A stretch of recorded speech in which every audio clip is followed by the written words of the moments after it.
So Radhe Radhe guys, welcome back to my new video. So आज की इस वीडियो में मैं आज आपको बताने वाला हूँ चारों पेपर का रिव्यू कि ये चारों पेपर कैसा गया है। तो आपको बता दूंगा लाइक कौन से कहाँ से कैसा आया है, moderate, tough and hard. And हाँ, इस वीडियो को आप लास्ट तक देखना बिकॉज लास्ट में मैं आपको एक जनरल बताने वाला हूँ कि आप अगर देखो हम सी एस्पिरेंट है, हमको पता है अगर हम पास होने वाले तो हमको एग्जाम दे के एग्जाम लिखने के बाद हमको पता चलता है भाई हमको पास होना है या फिर से हमको मई के लिए बैठना पड़ेगा वही हॉल में, वही टीचर को बोला सर हम फिर से आ रहे हैं मई में 3 महीने के बाद, हमको पता चलता है। तो मैं लास्ट में आपको बता दूंगा वेदर आप जो मेरा थर्ड अटेम्प्ट था मेरा, तो मेरा होगा कि नहीं होगा, वैसे आपको पता चलेगा आपका होगा कि नहीं होगा।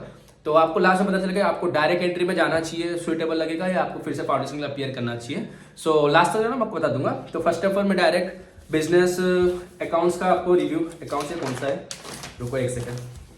हाँ, तो फर्स्ट ऑफ ऑल अकाउंट्स में रिव्यू करता हूँ, फिर भी एक चारों कंपेयर कर देता हूँ अकाउंट्स का, आप देख सकते हो उसका रिव्यू बताता हूँ। First of all 6 true and false आए थे अकाउंट्स के। ट्रू एंड फॉल्स में आपको पूरा बेसिक्स क्वेश्चंस थे ट्रू एंड फॉल्स में, लाइक मनी मेजरमेंट एंड वो जो कैपिटल रिसिप्ट, रेवेन्यू रिसिप्ट था, एक एलएलपी का क्वेश्चन था, दिख रहा है यहाँ पर आपको। तो क्वेश्चन वगैरह पेपर सब मिल गया होगा ना। तो एक एलएलपी का क्वेश्चन था एंड एक सेक्शन 52 का एक मतलब की क्वेश्चन था। तो इसमें से मेरे अराउंड तीन या चार कितने सही थे, ठीक है। बाकी एक और क्वेश्चन आया था पूरा वो जीएसटी का, जीएसटी एंट्री मतलब कि ये जनरल एंट्री था जीएसटी का 4 मार्क्स का। तो ये पास्ट टाइम में आ चुका था, ये थोड़ा इजी था। उसके बाद आया था रेक्टिफिकेशन ऑफ एरर का 10-12 मार्क का क्वेश्चन था, रेक्टिफिकेशन ऑफ एरर। एंड यहाँ ये रेक्टिफिकेशन एरर जो क्वेश्चन था ये सेप्टेम्बर वाला पूरा ददराक वाला जीएसटी वगैरह था, नॉर्मल रेक्टिफिकेशन एरर क्वेश्चन था, जिसमें आईसीआई मॉड्यूल के 2-4 एग्जाम्पल भी थे, वहीं से उठ के आ गए थे, बस थोड़ा बहुत नंबर चेंज था। एंड उसके बाद था एक बी में जो डेप्रिसिएशन का थोड़ा ट्रिकी लगा, बट ये बन गया आराम से। तो एक डेप्रिसिएशन का एक क्वेश्चन था। उसके बाद क्वेश्चन नंबर 3 जो मैंने इसको स्किप किया बिकॉज मुझे लगा थोड़ा लेंदी है। तो एक था मतलब कि क्या बोलते हैं एनपीओ का एक क्वेश्चन था बड़ा वाला, सब लोगों ने किया था, बट मुझे ये थोड़ा लेंदी लगा तो मैं ये वाला स्किप कर लिया। एंड एक और था रिटायरिंग मतलब कि पार्टनरशिप का एक और क्वेश्चन था इसको, तो क्वेश्चन नंबर 3 को मैं पूरा दोनों स्किप कर लिया।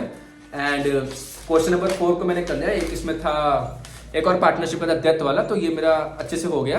एंड पार्ट बी में था फाइनल अकाउंट का बड़ा वाला क्वेश्चन, जहां पर सब लोग का सही गया होगा, बट ये लास्ट का पॉइंट जो ये 80/180 था, ये आईसीआई मॉडल के ऊपर as it is copy paste हो गया था। ये एक पॉइंट था आईसीआई मॉडल का एडजस्टमेंट, यहाँ से कॉपी पेस्ट हो गया लाइक, तो ये थोड़ा ट्रिकी लगा, बाकी सबको ये इजिली एडजस्टमेंट हो गया होगा। Then after that question number 5 था एक मतलब कि बीआरएस का क्वेश्चन था, और उसके साथ और था कि आप बिल्स ऑफ एक्सचेंज का एक क्वेश्चन कर सकते 5 मार्क का। उसके बाद आपके पास था एक बस आपको डेब्टर अकाउंट, क्रेडिटर अकाउंट बना के आपको ओपनिंग स्टॉक, क्लोजिंग स्टॉक बनाना था, ठीक है। तो इसको मैंने छोड़ दिया था, बट किसने कर लिया था कर लेगा, बट ये मैंने छोड़ दिया था बिकॉज मेरा टाइम बचा नहीं। उसके बाद था एक और 10 मार्क का 4 फीचर वाला, उसको 4 फीचर वाला एक एंट्री डालना था, मतलब पूरा शेयर कैपिटल का, उसके बाद 4 फीचर, उसके एक एक्सट्रैक्ट का बैलेंस शीट बनाना था, ठीक है। एंड क्वेश्चन नंबर 6 पूरा इजी था, पूरा आईसीआई मॉडल से पूरा उठ के आ गया था ये वाला क्वेश्चन। आगे देखोगे पर थोड़ा वेरिएबल चेंज है, पर आईसीआई मॉडल से पूरा उठ के आ गया था, जिसमें आपको रिडम्पशन ऑफ प्रेफरेंस करना था और आपको एक मतलब कि थ्योरी लिखना था, like what do you mean by principles of books of account, देख सकते हो। तो अकाउंट्स का पेपर अगर मैं बताओ तो मैंने इसको अटेम्प्ट तो किया था 85 या 90 मार्क्स का, तो काट के मेरा आ सकता है इसमें 55 या 60 कितना आ सकता है मेरे अकाउंट्स में। एंड ये पेपर मतलब कि मैंने बोल रहा था ग्रुप में कैसा था, सब लोग ने बोला पेपर इजी था बट बहुत लेने था, किसी ने 80% मार्क्स के अटेम्प्ट किया, किसी ने 70% मार्क्स के अटेम्प्ट किया। तो अकाउंट पेपर इजी था बट बहुत लेंथी था, ठीक है। तो अकाउंट्स का गया। उसके बाद आ गया मैथमेटिक्स। तो मैथमेटिक्स का आप देख सकते ये पेपर लेंथी भी नहीं बोल सकता, हार्ड भी नहीं बोल सकता, इजी भी नहीं बोल सकता, मुझे नॉर्मली लगा बिकॉज मैं इसमें ओनली 65 मार्क्स का अटेम्प्ट कर पाया। I don't know why, but 65 marks का। और इस बार एक बेनिफिट क्या है, हमको 3 रफ पेज के लिए भी हमको जगह मिल गया, बिकॉज पास्ट अटेम्प्ट में रफ के लिए जगह नहीं मिल रहा, हम ऊपर ही लिखते थे, बट इसमें 3 आपको रफ पेज की जगह मिल जाएगा। तो इसमें तो आपको क्या रिव्यू पता लाइक कैसे टॉपिक में आया था, बट बस दिखा सकते हैं कि हाँ पेपर वो थोड़ा मॉडरेट लेवल में था। एंड देख सकते हो पूरा मॉडरेट लेवल में था, आप इजीली इसको टैकल कर सकते हो। एंड फिर भी इसमें लॉजिकल रीजनिंग के क्वेश्चन एज कंपेयर टू सितंबर वो थोड़ा कंपैरेटिवली इजी थे लॉजिकल रीजनिंग के क्वेश्चन, ठीक है। तो इसका मैं पीडीएफ आपको मेरे ग्रुप में शेयर कर दूंगा, वरना मैंने इंस्टाग्राम पे अपलोड कर दूंगा, ठीक है। एंड ये रहा मैथ्स का। एंड बाकी आपको दिखाता हूँ लॉ का, जो मेरा अगर लॉ में थोड़ा बहुत मैं सही लगा बिकॉज सबको लगता है लॉ इजी गया था, इजी आया था, बट लॉ मेरा कंपेरेटिवली इतना सही नहीं गया बिकॉज क्या है कि एग्जाम का 1.5 डेज बाकी था। तो मैं शांतम सर का वो मैराथन देख लिया 1.5 मंथ्स का, बस थोड़ा बहुत देखा सर कैसे स्ट्रैटेजी करे, ठीक है। तो मैंने पहले उसको एक बार खुद रिवाइज कर लिया शांतम सर का देख के। उसके बाद एक मतलब कि डिसएडवांटेज क्या हुआ, शांतम सर ने पढ़ाया था पूरा नेक्स्ट लेवल का, लाइक पूरा जितना हार्ड क्वेश्चन आईसीए बना सकता है ना उतना हार्ड थे शांतम सर ने पूरा प्रिपेयर किया था। लाइक ट्राइब्यूनल कैसे स्यू कर सकता है एंड ये प्रोमोटर्स का क्या राइट्स एंड ड्यूटीज है, पूरा लास्ट तक सर ने पढ़ाया था। बट आईसीआई ने पूछते पूरा basics question, like common cell चाहिए पार्टनर के, कितने नंबर पर पार्टनर चाहिए एलएलपी के, एंड वो चाहिए। तो पूरा आई वाज लाइक कि भाई इतना हार्ड पढ़ के उसके बाद ये देखा, तो उसके बाद देखा तो भाई इसे बन रहे ही नहीं थे क्वेश्चन, बिकॉज हम मैंने पढ़ के गया था कंपनी के ऊपर अच्छे से लगा, हाँ कंपनी में जो भी क्वेश्चन आएगा कर लूंगा, बट कंपनी में डॉक्टरेंस के एक भी क्वेश्चन आए ही नहीं। बाकी मतलब कि आईसीआई ने पूरा ऐसा गेम खेला कि मतलब कि पूरा इजी क्वेश्चन डाल दिया, बट जिन्होंने पर ट्रिकी पर हार्ड पढ़ के गया था उनके ऊपर प्रॉब्लम हो जाएगा। तो फर्स्ट था ये, आप देख सकते हो यहाँ पर आपको क्वेश्चन पेपर तो मिल गया होगा। एंड पेपर में एक और डीमेरिट क्या है कि यहाँ पर आपको ज्यादा मार्क्स से क्वेश्चंस मिलेंगे ना, 2-2 मार्क्स से क्वेश्चन मिलेगा ना, वही आपके लिए एक डीमेरिट है। बिकॉज 7-8 मार्क्स से क्वेश्चन मिल जाएगा ना, वहां पर आप प्रोविजन वगैरह मैच करो तो 7 से मिनिमम 3 या 3.5 मार्क्स में मिल जाएगा। बट इसमें क्या है 2 marks 2 marks 2 marks 2 marks 2 marks 3 marks का क्वेश्चन है। तो आईसीआई काटेगा तो 1 मार्क्स काट देगा, तो 1 मार्क्स ही मिलेगा, तो एग्रीगेट का इशू आ सकता है। अगर आपने 100% मार्क्स का अटेम्प्ट किया है तो आपको ये कंपैरेटिवली थोड़ा आपको 50-60 आ जाएगा, ठीक है। तो देखते हैं ये क्या होता है उसके बाद। और उसके बाद रहा ये कौन सा है, बिजनेस इकोनॉमिक्स का। इकोनॉमिक्स का बोलूँ तो एज कम्पेयर टू सितंबर अटेम्प्ट इकोनॉमिक्स थोड़ा ट्रिकी था, अगर आपको फील कर पाया तो पता चलेगा। बट सितंबर अटेम्प्ट इतना ईजी था, बट इसमें थोड़ा इकोनॉमिक्स थोड़ा ट्रिकी था। बट हाँ सही जाएगा, फिर भी अकाउंटिंग इकोनॉमिक्स सही गया। बट मेरे में एक डीमेरिट क्या हुआ, मैं जब सेट लिखा था मेरे इसमें मैक्रो पोर्शन पहले आ गया, माइक्रो नहीं आया। तो यहाँ पर मैं देखा 10 क्वेश्चन मैंने बने ही नहीं, तो उसका भाई मोटिवेशन डाउन, भाई क्या होगा क्या होगा। आफ्टर दैट देखा तो धीरे धीरे क्वेश्चन बन गए। एंड ये इतना लेंथी भी नहीं था, मतलब कि इसमें प्रैक्टिकल मतलब क्या बोलते हैं उसको, इक्वेशन टाइप के जो क्वेश्चन थे 10-15 ही थे, बाकी सब जिनका कॉन्सेप्ट पूरा क्लियर और आईसीआई मॉडल के ऊपर अच्छे से पढ़े हुए तो आईसीआई मॉडल का आपका आराम से सारे क्वेश्चंस बन गए होंगे। बट एज कम्पेयर टू सितंबर इकोनॉमिक्स पेपर थोड़ा बिट हार्ड था। मुझे बताना था आपको कि लाइक देखो फर्स्ट पेपर मैं बताऊं, मेरा अभी इसमें पासिंग परसेंटेज क्या है 50-50 का है। अगर लॉ में अच्छा मार्क्स आया तो मेरा हो जाएगा, वरना एग्रीगेट का इशू आएगा, ठीक है। बट मेरे को अभी इतना प्रॉब्लम क्यों नहीं हो रहा, बिकॉज मेरा बीकॉम अराउंड 6 मंथ्स के बाद 9 मंथ्स के बाद मेरा बीकॉम कंप्लीट हो जाएगा। तो मैंने सारे टीचर से कंसल्ट किया, लाइक शांतम सर हो, सीजे सर हो, एंड बहुत टीचर लाइक निकेश सर हो, एंड इंटर के भी टीचर से कंसल्ट किया। सर मैंने बोला सर देखो 3rd अटेम्प्ट है मेरा, एंड ऐसा ऐसा मैं इशू हो रहा है। सर ने बोला कि देख भाई तेरा फाउंडेशन नहीं हो रहा, तो एक सबसे बेस्ट है डायरेक्ट एंट्री में आ जा, बिकॉज तूने 1 साल फाउंडेशन पढ़ लिया ना, तो फाउंडेशन का बेस तेरा स्ट्रॉन्ग हो गया। बाकी थोड़ा बहुत कुछ इशू रहेगा तो हम टीचर वहां पर प्रोफेसर टीचर देख के आपको संभाल लेंगे।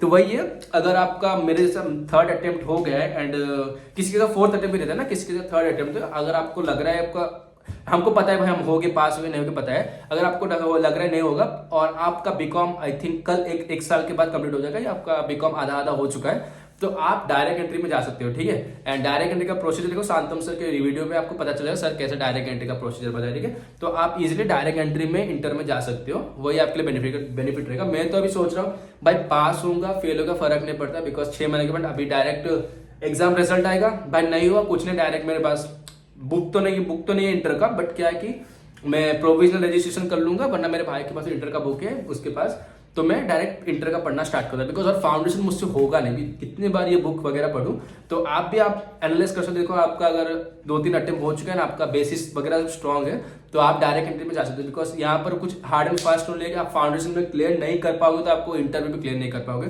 ऐसे मेरे फ्रेंड्स है जो फाउंडेशन में 7-8 अटेम्प्ट 6 अटेम्प्ट किसने लगाया, बट इंटर 1 अटेम्प्ट में क्लियर किया है। और ऐसे भी एक फ्रेंड है जिसने फाउंडेशन 1 अटेम्प्ट में क्लियर किया, बट उसका इंटर में 4-5 अटेम्प्ट हो गया, उसका अभी तक क्लियर नहीं हुआ। बट डिपेंड करता है हमारे ऊपर कि हम उसको कैसा कर सकते हैं, लाइक पास हो सकते हैं ना, उसमें हमारे ऊपर डिपेंड करता है। तो वैसे ही मैं अभी देखूंगा, अगर पास होगा तो अच्छी बात है, भगवान तो वैसे अच्छी बात है, नहीं हुआ तो डायरेक्ट एंट्री के रूट में चला जाऊंगा।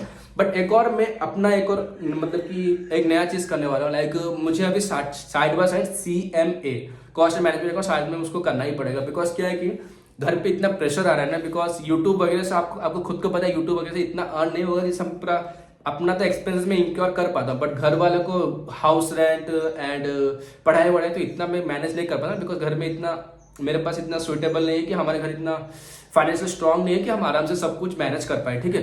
तो घर पे बहुत प्रेशर है भाई कुछ कर, मतलब कि घर चल रहा ही नहीं है ना, खाना पीने के लिए पैसा नहीं है, इसलिए ठीक है आप एक काम कर रहा हूँ मैं अभी, मतलब कि यूट्यूब से इतना मेरे पास रेवेन्यू जनरेट हो रहा नहीं, जिससे मैं बस अपना ही एक्सपेंस कर रहा हूँ, पर घर वालों को बहुत करना पड़ेगा। तो मैं भी साइड में CA में भी रजिस्ट्रेशन कर रहा हूँ। बिकॉज क्या है कि सीएमए में वो कंपेरेटिवली सीए थोड़ा इजी है ना, तो अगर मैं सीएमए के लिए रजिस्ट्रेशन कर लूंगा तो हाँ भाई चलेगा भाई, सीए का अगर 2-3 अटेम्प्ट लगे तो सीएमए के साथ में कर रहा हूँ, दोनों का सिलेबस सीए एंड सीएमएस का सीएमए का दोनों का सिलेबस सेम है ना, तो इसको पढ़ूंगा उसको पढ़ूंगा, दोनों का एक एक अटेम्प्ट दे दूंगा तो कुछ प्रॉब्लम नहीं है। एंड अभी मैं जनवरी 31 लास्ट डेट है सीएमए का रजिस्ट्रेशन के लिए। आप अगर रजिस्ट्रेशन कर लोगे सीएमए का जनवरी 31 बिफोर तो आप एलिजिबल हो जाएंगे जून के लिए एग्जाम देने के लिए, ठीक है। एंड होप आप में से तो 50% आप सीएमए को किसने तो सीएमए का फाउंडेशन दे भी दिया होगा, तो वही कर रहा हूँ मैं अभी प्लान बी के लिए। सीएमए भी करना पड़ेगा, बिकॉज क्या है कि सीए के पीछे अगर करूंगा ना तो मिनिमम 4 साल तो मेरा चला जाएगा। देखो डायरेक्ट बात मतलब डायरेक्ट में पास भी हो जाऊंगा, तो अभी अगर मैं फाउंडेशन पास भी हो गया तो 9 महीने के बाद मैं इंटर दूंगा, उसके बाद 2 साल का आर्टिकलशिप, उसके बाद 9 महीने के बाद मैं जाकर सीए फाइनल दूंगा, तो अप्रॉक्स 4 साल अगर मैं एक कट्टे में क्लियर करा तो।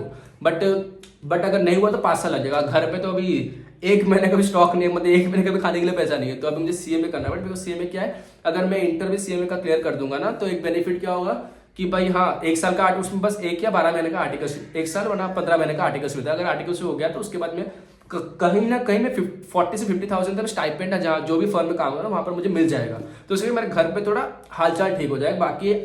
बाकी मैं सीएमए भी साइड में करने वाला हूँ, लाइक रिजल्ट आएगा, रिजल्ट का वेट करूंगा, नहीं हुआ तो अच्छी बात है सीएमए का पढ़ूंगा, बाकी सीएमए का फाउंडेशन दूंगा। एंड हाँ एक और पता, सीएमए का फाउंडेशन पूरा सिमिलर है सीए के, बिकॉज सीएमए के लॉ में भी है सेल्स ऑफ गुड्स है, इंडियन कॉन्ट्रैक्ट है, एंड एक और नेगोशिएबल इंस्ट्रूमेंट है, सीए में भी सीएस में दोनों में सेम है। सो अगर आपने सीए फाउंडेशन अच्छे से पढ़ा है तो आपको सीएमए फाउंडेशन आपको इजीली निकल जाएगा, ठीक। तो आप ऐसे अपना प्लान भी देख सकते हो। अगर आपको देखो अगर आपका फैमिली पूरा फाइनेंशियल स्ट्रांग है तो आप सीए को पूरा अच्छे से फोकस करो, आराम से उसको डेडिकेशन तो हो जाएगा। बट देखो फाइनेंशियल अगर स्ट्रांग नहीं है ना, बिकॉज मेरे पास बहुत सारे फ्रेंड्स है जो बोलते भाई मेरे घर पे ऐसा ऐसा, मतलब बहुत मैं तो थोड़ा बहुत तो चलेगा बट बाकी तो कुछ खाने को पैसा नहीं मिला, तो उनको भाई देखो सीए करो कोई प्रॉब्लम नहीं, एक प्लान भी साइड में रखो। तो आप अगर सही है तो सही है, वरना आप प्लान भी साइड में सीए में एक बार साइड में देख के कर सकते हो, ठीक है। तो आपको वहां पर फाउंडेशन भी कंप्लीट होगा, बिकॉज आपने सीए का फाउंडेशन पढ़ा है तो सीएमए का आपको फाउंडेशन इजी लगेगा, तो उसको साइड में साइड करना, जैसे कि आपका प्लान भी रहेगा तो एक बेनिफिट रहेगा। एंड बस यही मुझे आप इतना बताना था। एंड थैंक्स अ लॉट मुझे इतना प्यार सपोर्ट करने के लिए। एंड ये मेरा 4 पेपर रिव्यू था, अगर पास हो जाऊंगा तो अच्छी बात है, नहीं हो तो डायरेक्ट एंट्री में जाऊंगा। एंड ऊपर से अभी 4 महीना बाकी है सीएमए का फाउंडेशन के लिए, तो अभी सीएमए के लिए थोड़ा बहुत मैं पढ़ना स्टार्ट करने वाला हूँ। सो होप आप मुझे बताना कमेंट सेक्शन में आपका कैसा क्या पेपर रिव्यू है, आपका हो जाएगा नहीं होगा, कि आप कोई सीएमए और कोई सीएस वगैरह और कोई एसी से कुछ कर रहे हो। एंड बताना आपका सब क्या क्या रिव्यू है। हाँ मुझे आपको एक क्वेश्चन था आपसे, क्या छोड़ो उसको बाद में एक और वीडियो में पोल में डाल दूंगा, ठीक है। सो होप राधे राधे, आपको वीडियो अच्छा लगा होगा, सो लाइक करना, शेयर करना, सब्सक्राइब करना मत भूलना। तो मिलते हैं नेक्स्ट वीडियो में।